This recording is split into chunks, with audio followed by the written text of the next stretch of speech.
Let's go through the newspapers and other things making the news today. We've got Dawn Neeson and we've got the political commentator Alex Armstrong. Is that what's that blooming show on every day called? Pointless. Pointless. It is the most pointless programme. He's Alex Armstrong too, isn't he? Yeah, well, I say I'm the more pointless version. Very good. Should we start with you, Alex? Yes. And there's a viral picture of a police officer posing with a child protester who's dressed up in full pro-Palestine garb. Yeah. What do we make of this? Well, I mean, obviously, online there's a big division over whether the outfit was appropriate for the young child. Now, you know, so who posted the picture? I don't know, actually. I'm really not sure who posted it. Was it the police or was it the family? It was a family member or someone at the protest by the looks of the caption. The big controversy around this is actually whether the police should have been posing with the child at all, considering recently even Sewell had come out and said that there's bias in the police force. Yeah. Some people online are saying, well, if the child was dressed in something like far-right outfit, you know, like a KKK outfit, would that be acceptable? Would the police stand with that child? That's the conversation that's happening online. So it's a very, very difficult one. The Met Police responded and said, look, we tried to engage with communities.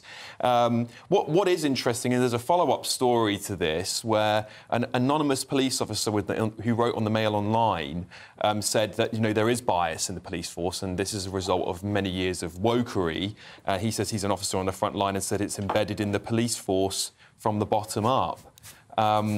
Is it embedded with wokery, or is it found to be racist, misogynistic and homophobic? Can't be both, surely. It's so divisive at the moment, isn't it? I mean, whether or not you think that the photo is inappropriate, the question's really coming around whether the police should be engaging with communities and, you know, the big question around whether they should have been taking the knee in BLM marches. Well, that's not been engaged with communities. That's been engaged with someone who has got a bias or a stance on something, and the officers should have the wit to know when to stand back or when to put their arm around someone who's got a... You can say to the child, I can have my photograph taken with you, but not while you're carrying that flag. Absolutely, yeah. And this is what's incensed people, because, you know, I think what people are saying here is there's one rule for some and another for others. And that's the conversation that's been happening here with this anonymous police officer as well. He's saying, well, you weren't allowed to go to a park during COVID. There's mass amounts of people allowed to protest in Trafalgar Square. I think the problem here is the police, in particular the Mayor, are so terrified of being accused of racism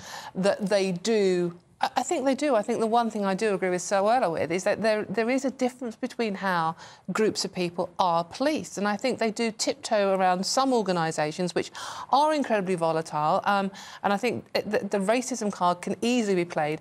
And that little, I think it's a little boy, isn't it? That little boy, let's be honest, he was dressed almost like a Hamas terrorist. It wasn't just a Palestinian national dress, by the way. I mean, lots of the Hamas terrorists that went into Israel on October the 7th were dressed in that way. Yeah. The little boy, he doesn't know what he's doing. He's holding a flag, simply saying, you know, look after the children. Well, I think those officers should have more wit. I mean, if that was me, I mean, as someone in the public eye, and I'm sure I speak for you as well, Isabel, if someone walked up to you and said, can I have a picture taken with you? You'd say, no, not while you're wearing that, son. Take that scarf off and put that flag down, and then we'll do a picture. And if not, we don't do a picture. And if you're in the public eye, you would probably say that. I think it's quite simple. Why are police posing for photographs at all? At all? Yes, no, but I would go a step further. I don't understand why they have to constantly engage with every awareness month and everything. It gets to a point where you start to say that I'm taking a side on this. Yeah. And the Met Police should not be engaging in these things. Well, they should be seen as a force. But, Alex, that is society. I have this gripe about football. I have all my troubles during the week and everything, and then I go to a match and I think, oh, 90 minutes, we have nothing to worry about. And then, as sure as heck, at the start of every game, and Dawn's a football fan, she'll know what I'm talking about, there are players being made to stand or salute or wear a black armband for something or whatever. And you're saying, it's just football. It's not, you know, let's just get on with it and play football. I don't want a political lecture. I just want to watch a football match, and a decent one. But it's interesting you bring up football, because I not so much recently, but I used to travel to lots of away games with West Ham, and we were treated as groups of fans walking from a station to an away ground far more heavy-handed than any of the police officers were policing this march, where people were a minority, but people were being racist and banishing racist slogans. And they would never, ever pose with me while I'm trying to walk down the road as a West Ham fan. Can I have a picture? No. Yeah, and it wasn't just probably try and nick me. And it wasn't just this isolated photo. There's quite a few photos going around of police, you know, marching with some of the protesters and posing with them and sort of going thumbs up in the picture.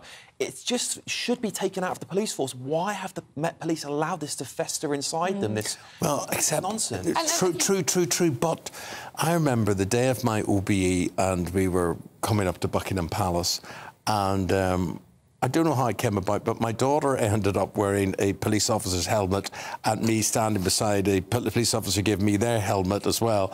And they engaged on our day, and it made our day very lovely. Oh, actually, now I've said why police haven't taken pictures. You made me do similar at Ascot last summer, where there was about a group of 20 police officers, and I went in, took my hat off, swapped hats. I think you probably stitched your daughter up there. That was to save me from arrest. That was probably so I did pose with about 20 officers going, "Oh, we're going to arrest me, ho, ho, ho." I do think your story there, Eamonn, is perfectly acceptable. I don't think anyone's going to, you know, no one's going to turn a blind eye to it and go, "Wow, that shouldn't have happened." I think it's just when the political lines, you get close to those divisive lines, where people start to go, should this be allowed? I suppose there would be people who'd say he's just a kid and he doesn't know what he's wearing. She's just posing with a kid. No, of course, absolutely. And she looks like what sort of parent dresses their kid up like that?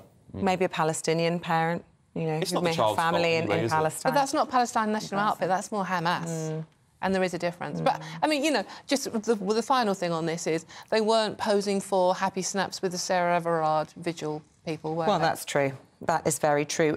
Dawn, let's talk about... let's talk about the UFOs before we run out of time, because Isabel will dismiss this as nonsense. Right, so here we have it. We have a Ryanair jet, and it climbs to an altitude of 4,000 feet. It's travelling at 230 miles per hour. And Dawn, what happens next? Well, evidently, the pilot says they encounter a black object at 4,000 feet, and this has been on the log now. Pilot's object described as dark, which passed within 20 metres, and they are saying it's a UFO. Well, it's a UFO because it is an unidentified flying object, but that's what UFO means. But everyone assumes it is some sort of spaceship. Spacecraft. Isabel's giving me that look. Well, no, apparently they think it was probably a drone.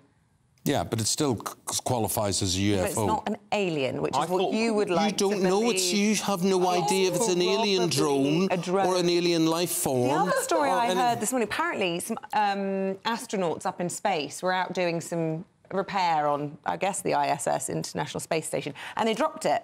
So coming down from space, as we speak, is a tool bag with spanners.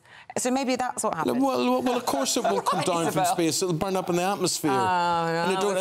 Everything's weightless in space. So well, of course. I didn't realise. This is just banter, by the way. Okay, it's not bullying, just banter. No, my point is, Isabel has a closed, warped mind against alien intelligence. It's not intelligence out there, and I happen to believe in alien intelligence. The truth is, Eamonn has a deluded conspiracy. Well, look, I'm going to defend Eamonn here. I think, you know, with the universe being so much larger than we can possibly comprehend, if there's not life out there, we might be in very serious trouble. So I mean, in some part of me does hope that they're aliens, because if they are, they seem relatively peaceful. And I wouldn't like to think that humanity's alone in the world of consciousness. The universe. Let's just hope when they land to take over, they are more intelligent than us, which isn't difficult, and the police happily pose for pictures. Yeah, fair enough.